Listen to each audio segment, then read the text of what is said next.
চৰকাৰী চাকৰি আমি যিমানেই নিদিওঁ কিয়, অসমত যদি নিবনুৱা সমস্যা আমি সমাধান কৰিব লাগে, উদ্যোগীকৰণৰ এটা বাতাবৰণ আমি নিৰ্মাণ কৰিবই লাগিব। কাৰ্যকালৰ আৰম্ভণিতে মই মনত সিদ্ধান্ত লৈছিলোঁ, যদি ভগৱানে শক্তি দিয়ে 5 বছৰত অসমৰ উদ্যোগীকৰণৰ এক নতুন বাতাবৰণ নিৰ্মাণ কৰিম। সিকিউৰিটি গাৰ্ডৰ কাম কৰিবলৈ বা ইঞ্জিনিয়াৰৰ কাম কৰিবলৈ অসমৰ যুৱক যুৱতীসকল পিতৃ মাতৃৰ পৰা আঁতৰি থাকে। তেওঁলোকক কেনেকৈ আকৌ পিতৃ মাতৃৰ ওচৰলৈ উভতাই আনিম? এডভান্টেজ অসমৰ লক্ষ্য তাতেই লুকাই আছে।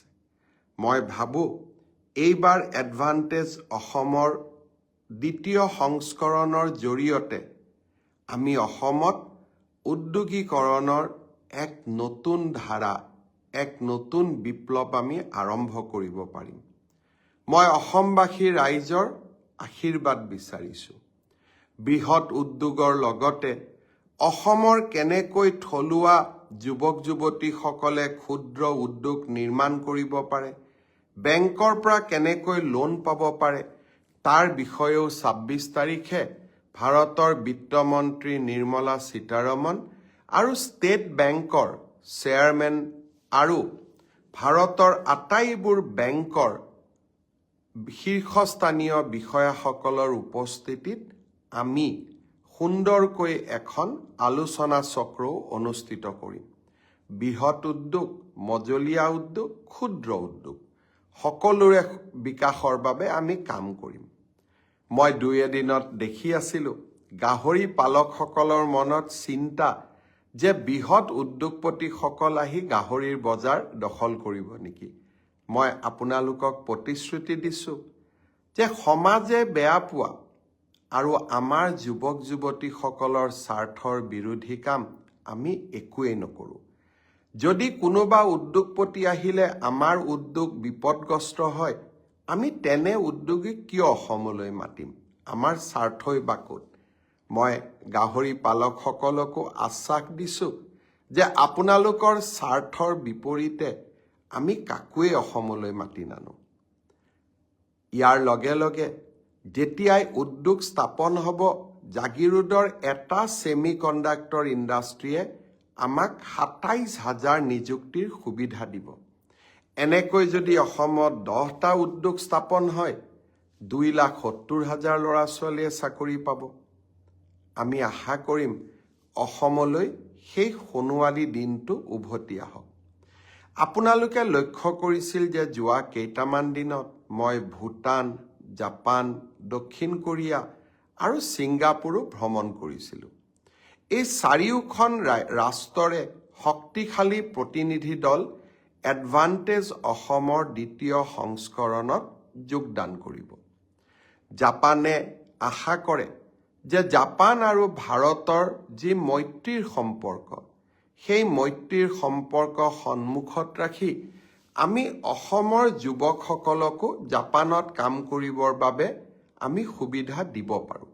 তাৰ বাবে প্ৰয়োজন জাপানীজ লেংগুৱেজ শিকাৰ, জাপানীজ লেংগুৱেজ টেষ্ট চেণ্টাৰ নিৰ্মাণ কৰা।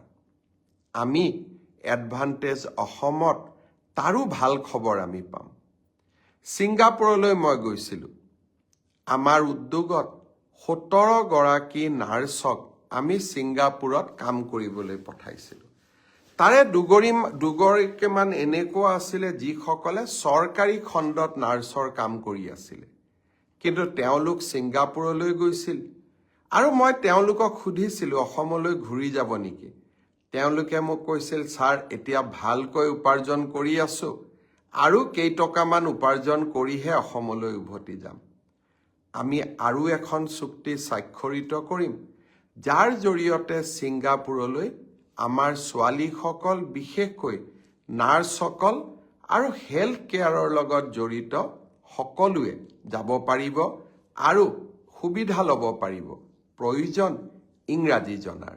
মই আশা কৰোঁ আমি এনেবোৰ নতুন নতুন কামেৰে এডভান্টেজ অসম দ্বিতীয় সংস্কৰণখন আমি সফল কৰি তুলিব পাৰিম। মই সকলোকে পুনৰ এবাৰ সহযোগিতাৰ আহ্বান জনাইছোঁ। যোৱা পৰহি দিনা সদৌ অসম ছাত্ৰ সন্থাৰ সৈতে আমাৰ দীঘলীয়া আলোচনা হৈছিল। অসম চুক্তিৰ ৬ নম্বৰ দফাক কাৰ্যকৰীকৰণৰ ক্ষেত্ৰত আমি কিছু বলিষ্ঠ পদক্ষেপ গ্ৰহণ কৰিবলৈ সিদ্ধান্ত কৰিছোঁ। কোনো লোকৰে কোনো জাতি সত্তাৰে অসুবিধা নোহোৱাকৈ আমি সুন্দৰ কৰি ৬ নম্বৰ অনুচ্ছেদ ৰূপায়ণ কৰাৰ বাবে সিদ্ধান্ত গ্ৰহণ কৰিছোঁ। যিকোনো খবৰৰ বাবে যোগাযোগ কৰক 7099017330 লগতে 7099017110 নম্বৰত।